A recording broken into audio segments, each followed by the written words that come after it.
Good morning, good day, good evening, everyone, and I would like to warmly welcome you to the International Medical Physics Day held on the 7th of November. And I would like to also present the winning poster for the theme of this year, Medical Physics and Emerging Technologies Shaping the Next Decade, prepared by Ms. Yashna C. Baruth, medical physicist at the Nehru Hospital from Mauritius. Congratulations and thank you for your wonderful submission. I'd just like to quickly put there, see whether I can. This is the agenda for the day, and we will start with a brief statement from me, followed by the introduction of the IOMP ExCom. Our invited speaker, Dr. Jitendra Sharma, we are still expecting him to log in, and this will be followed by... Eva. I'm Pardon? logged in. He's I'm logged in. Fantastic. Fantastic. Excellent. Excellent. I'm breathing. Thank you. Followed by an AI video, an announcement of IDMP 2025 awards. So, if you please kindly allow me, dear colleagues and friends from around the world, I would like to warmly welcome you to this special webinar of the International Organization for Medical Physics, celebrating International Day of Medical Physics 2025. The IDMP theme this year is Medical Physics and Emerging Technologies Shaping the Next Decade, a theme that is indeed very topical. We live in rapidly changing societies, including in the area of healthcare. In addition to the standard role of medical physicists in the workplace, more and more countries are embarking on implementation of proton and heavy ion therapies, artificial intelligence, and various omics, radiomics, geomics, and they have become part of our professional world. Cybersecurity of health technology and electronic health records are hotly debated issues. We are faced with fusion of physics, engineering, information technology, and of course, biology and medicine. These may be challenges, but they are also fantastic opportunities for our and next generation of medical physicists. How exciting. As I said, on this International Day of Medical Physics, we are celebrating the vital role medical physicists play in improving healthcare outcomes and advancing medical science. This day provides a moment to reflect on the values that are fundamental to our work and to our communities. Among them, the principles of diversity, equity, and inclusion. These are essential to fostering an innovative environment in all areas of science, including medical physics. Diversity represents a spectrum of identities. Just look at how many people have logged into today's webinars: social, ethnic, gender, religious, cultural, and more. Each of you offering unique perspectives that enrich our field. Inclusion, meanwhile, ensures that this diversity is not only welcomed, but actively embraced, allowing each individual to contribute fully and authentically to our scientific community. And equity is crucial as it addresses the systemic barriers that may limit opportunities for some, ultimately fostering fair outcomes for all. A diverse and inclusive team also fosters happiness and fulfillment as it allows individuals to express their unique identities while finding common purpose in the values that unite us. In medical physics, these values encompass a commitment to our communities, our profession, our patients, and their families.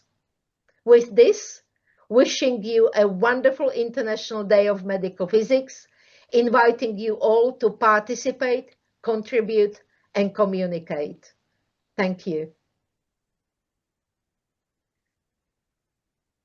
We this, we are also embarking on the next election term of IOMP, and it is my great pleasure as the president of IOMP to introduce to you the executive committee that will be serving our profession in the next election period 2025-2028, and they are now available on your screens to put a face to the name. I have already been introduced, but I would like to welcome the IOMP Vice President, Professor Mahesh from Johns Hopkins University from the United States. Hello, Mahesh. I would like to thank for all the past contributions to the profession as IOMP past president from Professor John Damilakis from Greece, our IOMP treasurer as the new person serving on the executive committee is Professor Dr. Mohammad Hassan Karita. Hello. IOMP Secretary General extraordinaire who always gets the work done, Professor Magdalena Stoeva from Bulgaria, and Hassan is from Qatar, excuse my omission. Our IOMP Science Committee Chair is Professor Robert Yerai from United States, Wisconsin. IOMP Education and Training Committee Chair is Professor Mika Cortes-Niemi from Finland. This is one of the largest portfolio in the IOMP. Hello, Mika. IOMP Professional Relations Committee will be led by Professor Simone Kudlovic-Rena from Brazil.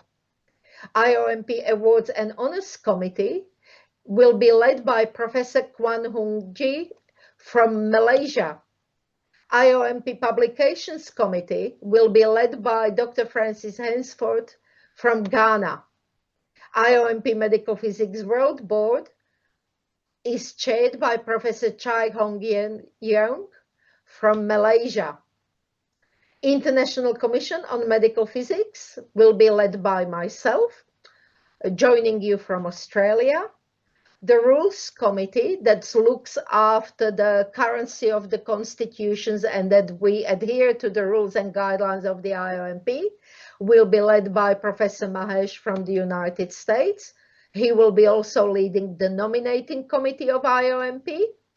IOMP Finance Subcommittee will be led again by our wonderful treasurer, Mohammad Hassan Karita. IOMP Women's Subcommittee will be chaired by Professor Loredana Marco from Romania. IOMP History Subcommittee will be chaired by Professor Jeffrey Ebott from United States. And here are your, I could say leaders, but also your servants, because we are here to serve our communities and our profession. But I hope that you will have lots of opportunities to meet and greet your various IOMP representatives, either during webinars or conferences or various schools. But in the next step, I would like to introduce our esteemed speaker for the night, Dr. Jitendra Sharma, who will address the topic of IDMP, the theme, Medical Physics and Emerging Technologies Shaping the Next Decade. Dr. Jitendra Sharma, I have to admit, I am a big fan. And he was a bit of a revelation for me during the recent World Congress for Medical Physics and Biomedical Engineering held last month in Adelaide, South Australia. He's the Managing Director and Founder CEO of Andhra Pradesh MedTech Zone, which is the world's largest medical devices research manufacturing park. He's Founder Executive Director of Kalam Institute of Health Technology, that serves as Medical Technology Policy Institute to various departments and ministries of Government of India. He is a founder, chairman of 2 MedTech incubators, member of the board of Trustees of India Brand Equity Foundation, and he also works as an advisor to high medical sciences of Sri Sathya Sai Institute, World Bank, Niti Aayog, National Health System Resource Center, and WHO. He has led several policy initiatives, such as PLI scheme, MedTech Park scheme, and is a board member of several global scientific institutions. For his extremely impressive work, he has been awarded the European Union India Award at EU Parliament, AAMI-Laufman Award, and American College of Clinical Engineering Excellence Award for his distinguished work in medical technology sector. Ladies and gentlemen, we are extremely honored to have Dr. Jitendra Sharma giving his invited lecture to our audience tonight. I will stop sharing and I will ask Jitendra to share the screen for his talk.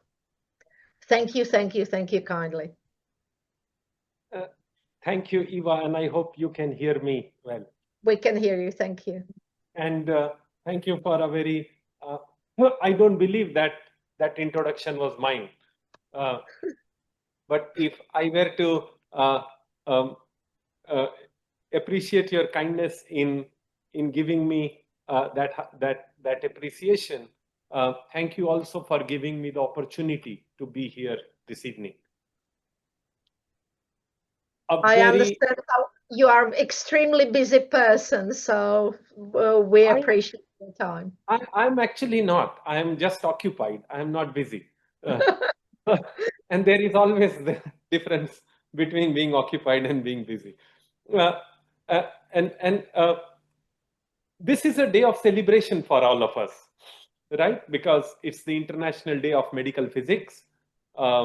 It's a day that we not only celebrate, we look forward to, we perhaps plan what we would do ahead, but we also reflect what we have done in the past and where we have come forth. And it's 158 years of the person, the great lady whose birthday we celebrate, Madame Curie. But the question is, and perhaps in the IOMP family, this would be the shortest presentation ever made because I have only 3 slides. But my 3 slides is a question to me, to you, to our fellow colleagues and family members from the family of medical physics. Have we done enough in 158 years? Because if the latest PET-CT is the answer of enough, then we have done enough. But if the description of enough is to have even not the latest, but a basic PET-CT in every country, then we have not done enough, sadly so. And therefore, I think the question that I'm going to put forth to this very, very learned and passionate audience is the answer to what is enough in medical physics. Because sometimes, most of the times, as professionals, we get carried away and drowned in the technological progress, and we find ourselves incapable of addressing the social progress that technologies bring. And therefore, my presentation is in 2 parts, a 3-slide presentation of a question and a virtual walkthrough of a potential answer. Fantastic, so thank you. What I have done is I have arranged hundreds of CCTV cameras in many places, and I'm going to take the audience into those facilities to show them our definition of what is good enough. And so with that, perhaps a digression in the trend of presentation, please allow me to share my screen, and there would be a lot of time for question answers. I'm going to share my presentation now and let me know if you can see it. Yes, are you able to see my presentation? Yes, perfect.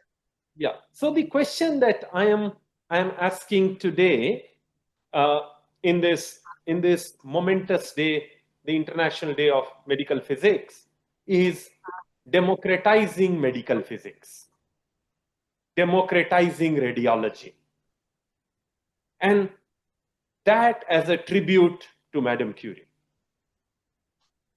It's not the latest linear accelerator 15 mega electron volts or a double or a proton beam therapy or a double energy system or a 30 MeV cyclotron.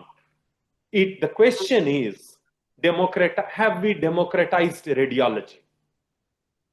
Have we democratized medical physics? Because if we have not, then 158 years of celebrating a life that changed human life and paid the price of changing that human life by sacrificing her own life, then perhaps we have not done enough. And this is a call to all of us of what is enough, a reflection to all of us. Now, this is my first of the 3 slides. The medical physics, which is the backbone of radiology, as you all know, is nearly a $30 billion global market. The medical technology global market is about approximately $500 billion. And $25 to $30 billion of radiology medical physics global market is just 5% of entire medical technology. The global size, we occupy 5% of the space in that medical technology ecosystem. My country is just 300 million. So it's 0.3 billion. It's nothing. It's compared to, it's perhaps 1% of the medical physics market. But what constitutes this 30 billion US dollars? It's of course X-rays, it's dental X-rays, it's phantoms, it's mammography, it's C-arm, it's CT scanner, it's PET-CT, it's gamma knife, it's cyclotron, it's LINIAC, it's PET-MR, multiple technologies that make our product basket. But if you just take a step behind into the market value chain, behind this lovely set of products are ingredients. Ingredients that and I'll give you an example. Today, and I see large number of audience, given that this is an audience of scientists, professionals, and Eva, you are very lucky, but most of us get to wear a specs from the time we are in college. So since this is an audience of very highly qualified people who have spent their life, studying and teaching, we wear specs, and yeah, you have it one too. Now, if you just type on ChatGPT today, 80% of, and I give this example in many places, 80% of market of lenses is in the hands of one company in the world. 80% of all lenses used in all spectacles globally is in the hands of one company in the world. The reason I'm giving this example is understanding machines is important. Applying knowledge to use those machines is very important. But understanding the geopolitics and commercial relations behind that, perhaps time has come for us to realize how important this is so that we can democratize what we do. And if you look at the value chain of all the constituents that make medical physics products, that makes radiology, that makes radiation oncology a possibility, it's these lovely components. the gantry, the tubes, stationary anode tubes and rotating anode tubes, the detectors, the data acquisition system, the RF coils, the mechanical part, the cesium iodide coating that goes on detectors, the printed circuit boards. 80% of all products in medical physics that we touch, and I'm missing writing phantoms here, but phantoms too. 80% of all medical technology products that we touch, we use, we apply to patients, we experiment with, we get trained on, 80% of all those products are these. The reason this slide is so boring, yet so important, is that there are 3 companies in the world that make detectors. There are 2 companies in the world that make data acquisition systems. There are 2 companies and other 2 who make only for themselves RF coils. There is just 1 company in the world that does cesium iodide coating for all detectors used in the world. Today, for some reason, if that 1 company were to shut its shop by natural or man-made disasters or limitations, we will not have detectors. And therefore, we will not have a single radiology product coming out of any factory in the world. Just 1 company that does cesium iodide coating. There are only 7 companies that make printed circuit boards for radiology products in the world. And there are only 3 companies that make gantry. Now, the question is, if we are left with just 2 or 3 or 4 people who do such specialized value chain product engineering, when would we democratize technology? When would we create a pipeline of products, traditional and modern, current and future generation, for the enormous number of people that need medical physics and the blessings of medical physics? I was shocked when we realized that 1 company that does cesium iodide coating for all medical radiology detectors, for all detector companies in the world, has been hit by a lacuna, a scarcity of rare earth mineral supply. Because if rare earth minerals are not shipped to this company cannot do cesium iodide coating, hence nobody can produce detectors, hence nobody can make X-rays or PET CTs or CTs. And therefore, my problem statement today is, next generation products or current products will come to all of us and through us to patients only when we have products. And time has come for us to challenge this status quo. Time has come to join hands and see if we as medical physicists, as we as medical technologists can join hands and hearts to create something which is spectacular.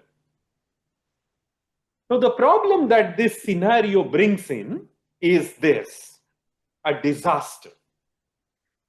Today, 92% of lower middle income countries and 95% of low middle income countries do not have a single PET CT scanner.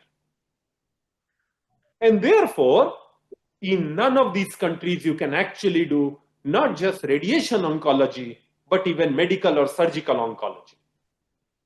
Because you just can't do oncology service without a PET CT. 40 countries in the world do not have a linear accelerator. And I don't think that's a great news, because we are not here to just operate linear accelerators every day. We are here to reach these 40 countries sometime in our lifetime, so that tribute to the creator of this field, tribute to radiology, tribute to medical physics is permanent, and society benefits from this permanent tribute, permanent support, permanent effort. Now I will close my presentation, if you permit, and take you all for a virtual tour. And because I believe that a solution can come if we are together. So, because this is a big problem. This is not a problem that a stalwart like Dr. Mahesh can solve in US by himself, or a champion like Eva can solve, or Professor Paulo can solve by himself. No, this is a problem that we need to. It's a big problem. It's not a calibration of a machine. It's calibration of a society. And I think that demands us to work together with a definitive plan. What I'm going to do is stop sharing my presentation and take you all for a virtual tour. This is not a video, so you will not see anything fabricated. You will see things just as they are. But I would like to pause here and ask if anybody has a doubt or a contrary view to the problem I have presented. Because if we all agree that this problem is real, then we can work towards a solution, and this can be a landmark day in our plan. So if anybody disagrees with me in the extent of problem, raise hands, otherwise I'll move to the potential solution. Now, you see, when you look at medical physics, it has 4 critical verticals from a medical engineering perspective. The first vertical is mechanical. Mechanical because if you just look at one machine, just one X-ray machine, a simple 100 mA X-ray machine has about 70 mechanical parts. 80% of these mechanical parts are powder coated or stainless steel or aluminum, which most countries have a supply of. 10% is the buttons, is plastic injection molded, which means we cast a die, we put it in a 200-ton plastic injection molding machine, and we run 20,000 shots, 50,000 shots to bring those many plastic parts. And the enclosures of X-ray machine, the enclosures of MRI, is done using thermoforming, which means the entire mechanical vertical is further classified into metals, plastic injection molding, and thermoforming. And it's important for us to know because each of them have a dependency of cost. And sometimes companies use expensive tech to increase the price without realizing that medical physics never wanted it. The second vertical of this product line is electronics.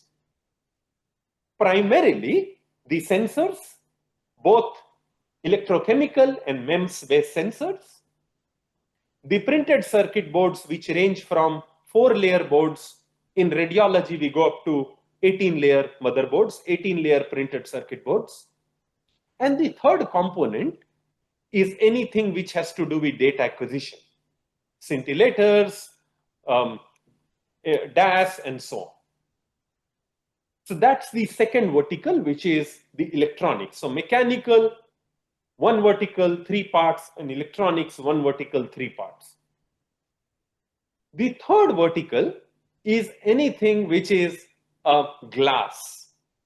And gradually glass tubes are getting into metal tubes, metal bearing tubes, but glass continues to remain a forte.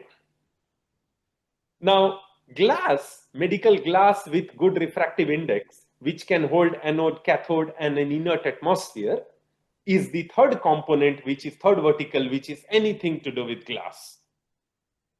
And the fourth is anything which has rare earth. Anything which has transducers, anything which goes into, which uses the application of rare earth. So we have mechanical, electronics, glass, and rare earth. Our entire medical physics and radiology is actually a permutation combination of these verticals and subcomponents used under various designs. Now, if we were to democratize technology, democratize medical engineering for medical physics, we need capability for all of this together. Not at one place, not at one lab, but all of this together.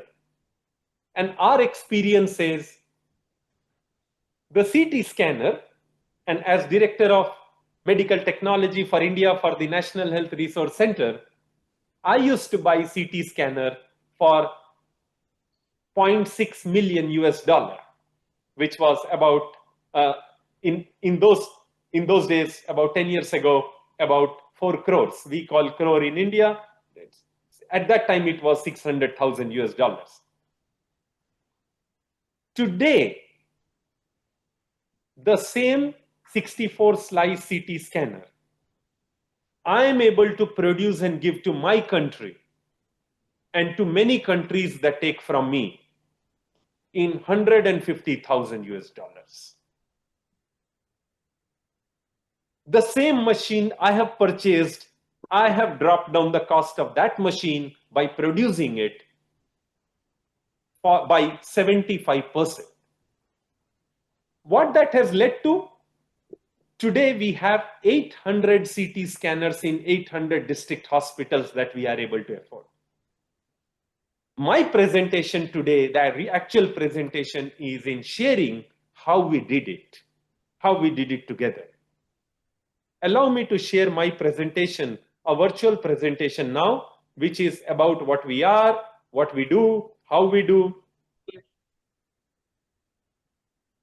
I'm taking you through the CCTV cameras of a beautiful place called AMTZ. You will see trees moving, bikes and cars moving, because this is not a video, this is an actual, you are in the facility. This is an 8-kilometer campus of medical engineering, medical physics. What you see here is all the facilities put together in one place to democratize medical physics. Right from 3D printing, for which we have a separate center, and I'll take you inside these centers in a moment, to electromagnetic interference and electromagnetic compatibility chambers, to a cyclotron, we call it Tektron, to produce FDGs, to electronic waste extraction facility, where we bring tons and tons of radiology waste to extract rare earth from it. And just like in our English, in our school, we were taught all that glitters is not gold. There is a big proverb which says all that glitters is not gold. What you see in front of this building is all that glitters is gold. Because this is a waste to wealth place. We extract indium from LCD screens, palladium from motherboards, and every single rare earth element that we can extract from waste. We have an entire pyramid, a 5-story building, which is a WHO center where we innovate tough things like a rotating anode of 2MHU used in our CT scanners. We make it. But to do that, we R&D, we productize it, we don't research it. We have to train people, a university that's called Global University of Medical Technology, which is like a globe. And we have gamma irradiation facility to irradiate our products. And if I can share in one moment, I'm not seeing that on my screen, but I'll share with you in a while. A national center for additive materials, and hundreds and hundreds and hundreds of factories to produce what to produce products that we use for democratizing medical physics. My 4 verticals, the mechanical, all the parts that goes into medical physics products, that goes into radiology products, are produced right in-house at 15% of global costs, because we own it to make it. At the end of it, and you may think that, tons of money was spent by government to do this. No, I will tell you how we did it and how we can do it together in any place if we are together. All the mechanical parts are produced in this facility. All the electronic parts, the second item, the second vertical, is produced right here. You can see boys and girls doing it right in front of your eyes. And that's why I didn't wanted my presentation to be a presentation. I wanted you to see what I see. I wanted you to see what we do. All the electronic parts of all the radiology machines are produced right here. All the large parts are produced here. This shop floor is closed at 6 o'clock. It's 6 or 10 here. So that's why you see nobody, but you can see all the wires, tubings, everything that we use for producing items that go into machines. All these scintillators, the advanced engineering products, the precision products, anything that requires rare earth is produced here. And together, we are able to do what nobody has done. And this factory is closed, but this is a walk-in CT scan factory. At 6 o'clock, we close our shifts. But we are able to now do what nobody was able to do, which is democratizing technology by using engineering. Inside every shop floor, you can go and see exactly how work is done. How we did it? We broke down our problem statement of every product, every component in 3 parts. The design, because design is sometimes proprietary, but you don't need a proprietary design. I'm sure if a phantom which is given as a rectangle piece, if somebody were to give you as a round piece, you wouldn't mind it, as long as it does the job. So the design configuration, the skill set, and the instrumentation and the specification. The design is done keeping in account that we don't violate the patent and design trademark of other companies. The skill sets are brought in by universities that produce people who are mechanical, chemical, electronics, embedded engineering, medical physics. And the instrumentation that can be applied for producing these items and components and machines is done by industry consultation. When you bring this knowledge together, and I'm trying to see if I can take you to the slide where I can show you all my setup, my factories.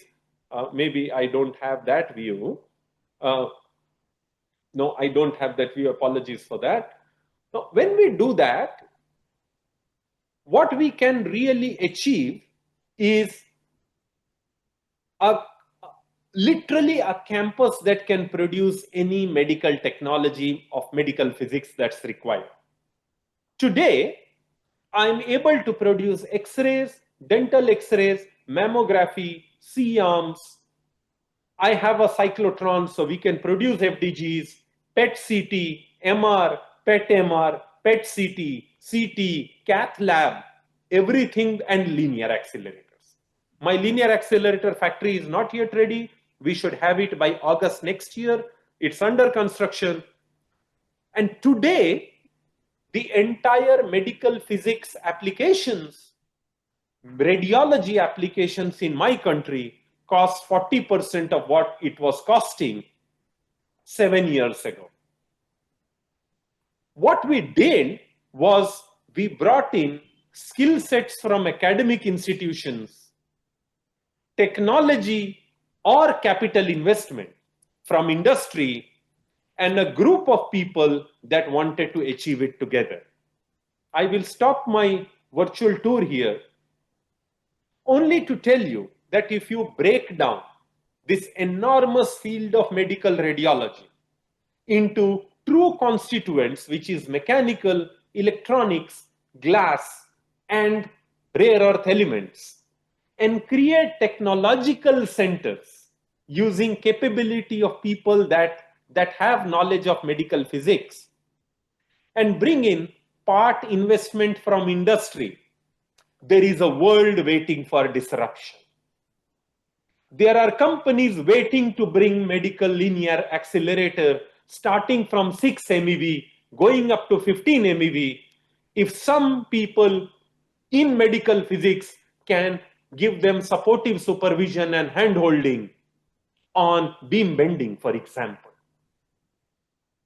We have a bunch of industry partners waiting to bring a 3 Tesla MRI. If somebody who is expert in medical physics can actually teach them how niobium titanium coil bending can help them achieve heterogeneity of right heterogeneity in a superconducting magnet. It's all about bringing passion from medical physicists, technology from academic institution and the skill set, and partnerships from industry. So what we have done after achieving creation of right from a 100 MA X-ray to a 15 MeV linear accelerator, from creating a mammography to creating a PET CT and a partnership around each one of them, what we have done is that this year we have agreed, we have decided to create a Madame Curie Fund, a Madame Curie Innovation Fund. Madame Curie Innovation Fund has been structured in such a way that 26% of that fund will be given as sweat equity to medical physicists of our country. Fantastic. They will be given sweat equity without them putting money because their intellectual contribution is 2,000 times more than what money can buy. And medical physicists need to be rewarded as commercial partners of viable projects and not just application partners in a lead-shielded room in a hospital. And this 26% of sweat equity allows them to do more R&D in their lead-shielded room that can see light of the day in a factory. And the 76% of the fund comes from industry that is waiting to take advantage of the knowledge medical physicists bring. And therefore, I will close here simply by saying technologies will keep coming. But you know, another great human being, Thomas Alva Edison, once mentioned, and it's recorded, he mentioned that we shall make electricity so cheap, we shall make electricity so cheap that only rich will burn the candles. It's not about creating electricity. It's about lightening the homes that have not seen it. And therefore, I think time has come in the world of international disputes and tariff wars. Time has come that medical physicists come together, not just as a technological group of champions, but as economic partner in radiation physics, medical physics platform, as an economic partner.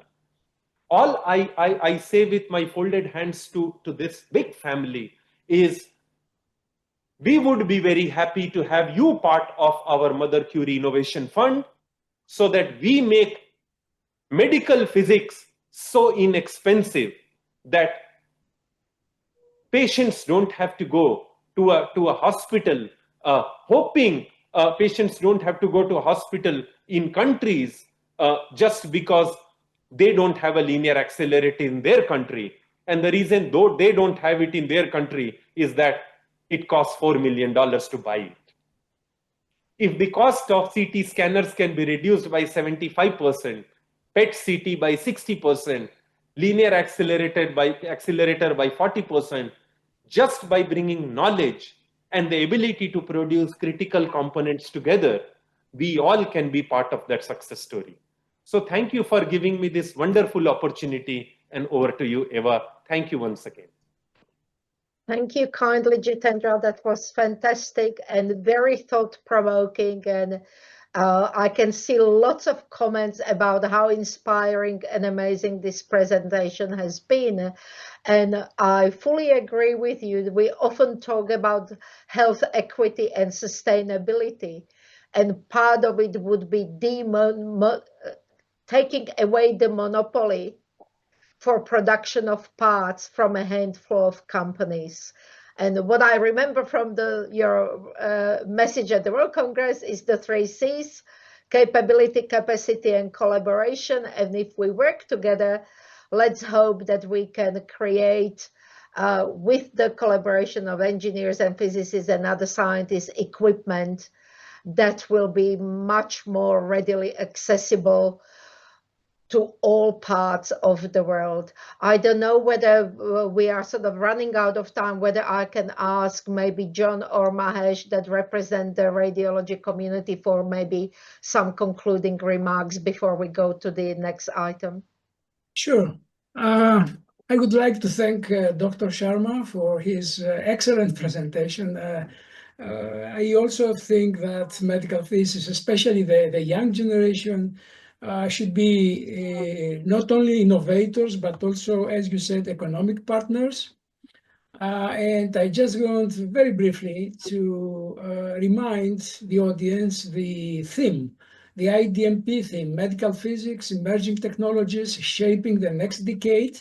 So the theme emphasizes that medical physicists, and this is related to your presentation, Dr. Sharma, we are no longer just users of technology, just quality assurers of technology. We are shapers of technology's development, and our understanding of physics, of technology, clinical workflow is crucial because we are in a position to ensure new technologies that are clinically relevant. So we are clinical, many of us are clinical medical physicists with a lot of experience in working in clinical environment. And we can also translate engineering advancements turn them into practical tools, clinical tools. So we have a much broader role now.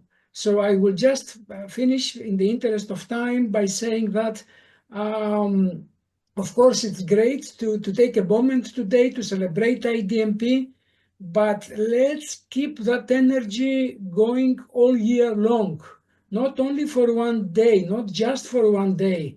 Let's always have in mind the important, the vital role of medical physicists, of medical physics and medical physicists in innovation, in care delivery, and let's promote our profession globally, because the truth is that we are behind the scenes. So we need to promote our profession. We need the community, the general public, to know what medical physicists do, what we can do, and what we do in everyday clinical practice. With that, I would like to finish. Thank you, Eva, and thank you, Dr. Sharma, for this excellent presentation. I really enjoyed it.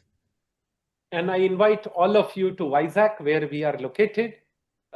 December 11th to 13th, we have the World Health Innovation Forum, and I have posted the link on the chat box. If any of you wish to come see us, meet us, and be part of a 10,000 people Medical Innovators Congress, it would be an honor to host all of you. Great, thank you. Thank you kindly both. I have a nasty task of being a strict timekeeper. So may I ask Magdalena to maybe play the AI video? We're going from a very serious topic of health accessibility to a bit of a fun topic and enjoy the future of science. Good morning, distinguished colleagues and guests. I'm Matthew Jennings, and alongside my co-host Julia Green, we're honoured to welcome you to this once-in-a-millennium conversation about the future of science in the age of artificial intelligence. Indeed, Matthew. Today we're speaking to an audience of medical physicists and biomedical engineers, people who spend their days navigating the quantum tightrope between physics and patient care. So, naturally, we've arranged a casual fireside chat with a few ghosts of science past. Nothing too complicated, just a little quantum temporal anomaly. We promise to get them back before anyone notices. Today we have the unimaginable privilege of speaking with three legends. Madame Marie Curie, whose pioneering work in radioactivity quite literally lit up the room. And the ever-inventive, ever-electric Nikola Tesla, who's still powered by alternating current and sheer charisma. And Dr. Albert Einstein, the man who bent space and time.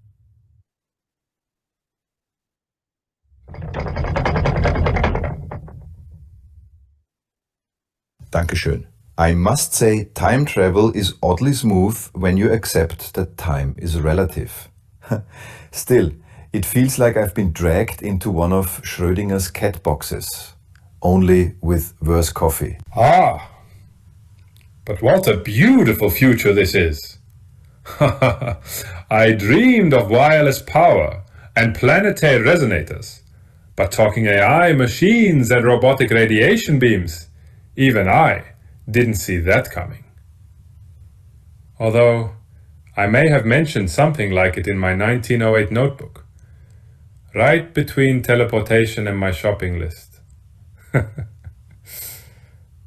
The tools have changed, yes, but the essence of science remains the same. Curiosity, patience, and the courage to follow strange data down dark corridors. And in my case, sometimes glowing corridors.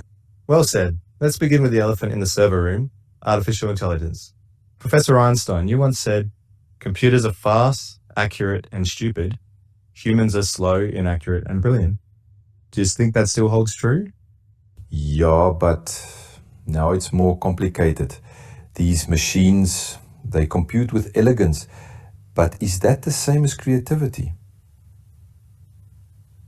When I imagined special relativity, it wasn't born of data.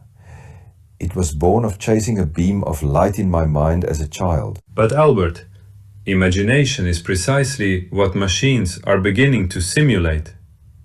I've seen these AI models generate music, invent circuits, even write love letters, though, admittedly, their French is terrible.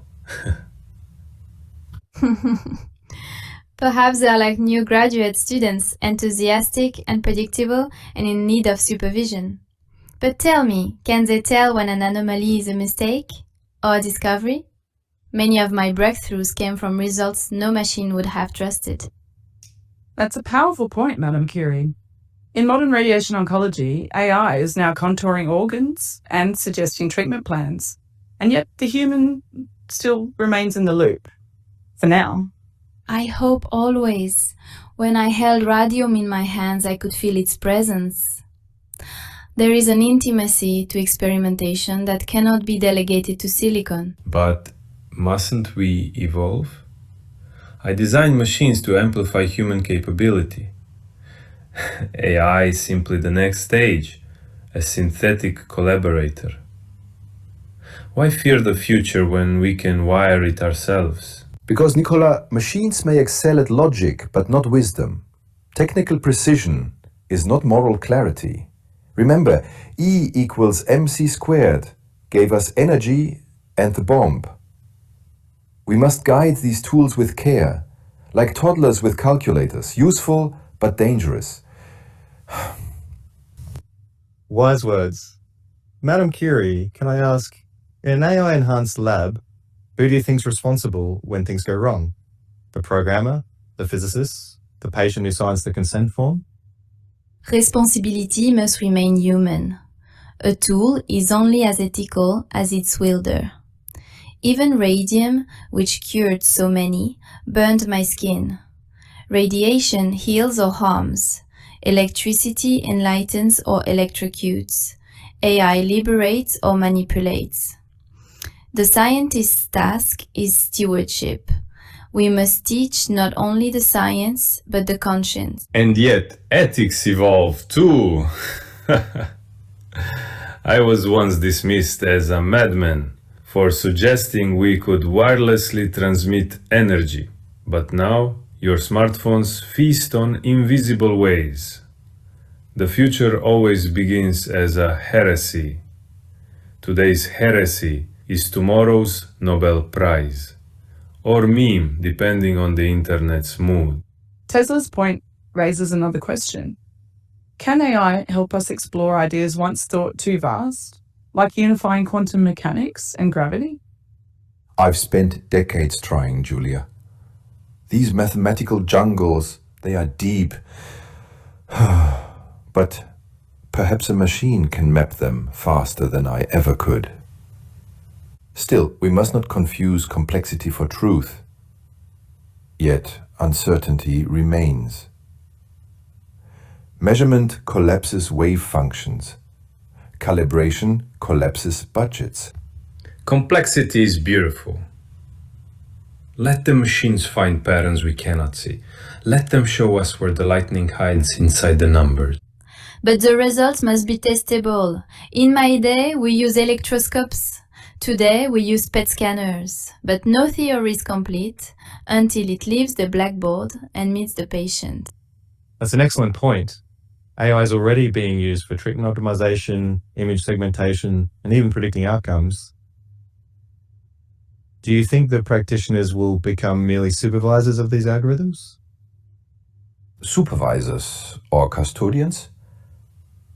Without deep understanding, practitioners risk becoming dependent on systems they do not grasp. You must always ask, why does this work? Not just, how does it work? Yes, but understanding is a moving target. When I envisioned a world lit by alternating current, few understood the physics, but they trusted the light. The same will happen with AI. Mystery first, mastery later. Let us not skip the mastery. AI may speed discovery, but we must train our young scientists not to worship results. Rigor is the backbone of science. How then do we educate the next generation of scientists? How do we teach them to work with AI without losing a scientific intuition? Teach them wonder first. Let them play with pendulums, not just code. Understanding gravity with your body is better than memorizing Newton's law. Though fewer apples to the head might have been helpful. And teach them to tinker. Give them tools, wires, magnets. Let them break things and fix them. Curiosity is a better teacher than curriculum. Give AI the drudgery so human minds may wander into meadows of wonder. Wow, I don't know who wrote this script, but that was beautiful. And teach them patience. Real science is slow, it glows faintly before it shines brightly. AI may speed discovery, but it cannot replace perseverance. Also remind them not to glow too brightly. That was my rookie mistake. Beautifully said. Before we close, I'd like to ask each of you, what excites you most about the future of science? Fusion reactors powered by starlight. Consciousness uploaded to crystalline cores. Cities lit by moonbeams. I am thrilled by the coming age of resonance between human and machine. For me, it is the chance to finally reconcile quantum mechanics with relativity. To see the universe not as chaos and uncertainty, but as a dance governed by deeper, unseen harmonies. I dream of personalized medicine. Radiation tailored to the individual genome cures bone not of chance but precision. And I dream of justice. That these miracles reach every corner of the world, not just the privileged few. And finally, What advice would you offer the medical physicists and biomedical engineers in the room today? Let no algorithm replace your humanity. Stay close to your patients, your mentors, your doubts. Dream wildly, even if the world calls you mad. Especially then. Remain curious, seek beauty, and never forget, the most beautiful thing we can experience is the mysterious. It is the source of all true art and all science. Thank you, Professor Einstein, Madame Curie, and Mr. Tesla. You've reminded us that while machines may illuminate our path, it's human curiosity that chooses the direction. As we step into tomorrow's lab, let's carry forward not just the tools, but the spirit of discovery. Thank you, and welcome to the Congress.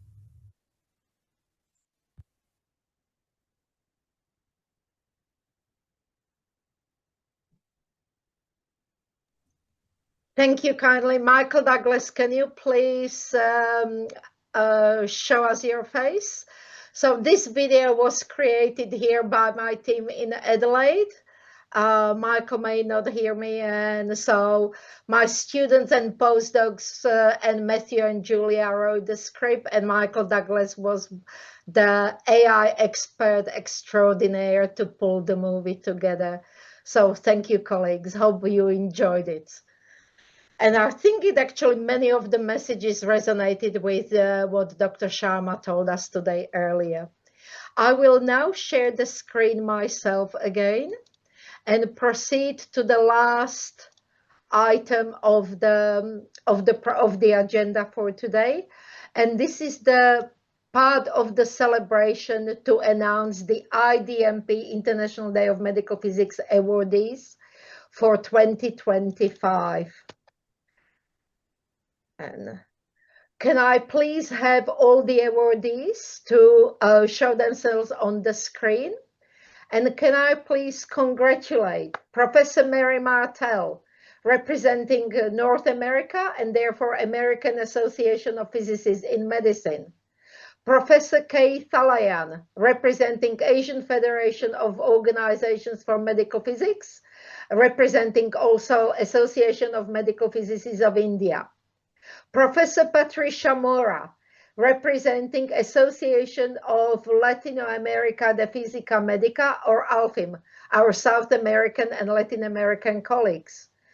Professor Paolo Russo, representing the European Federation of Organizations for Medical Physics, and for many years a long-standing editor of Physica Medica. Professor Stephen Inkun, representing Federation of African Medical Physics Organizations. Mr. Hadi Fayad, representing Middle East Federation of Medical Physics. And Associate Professor Sivali Suryapi, representing Tide Medical Physics Society, who is a member of Southeast Asia Federation of Organization for Medical Physics. All of you have contributed significantly to development of medical physics profession in your regions and around the world. And I would like to congratulate you on your award and thank you for your kind contribution to medical physics and the patients and their families worldwide. Thank you.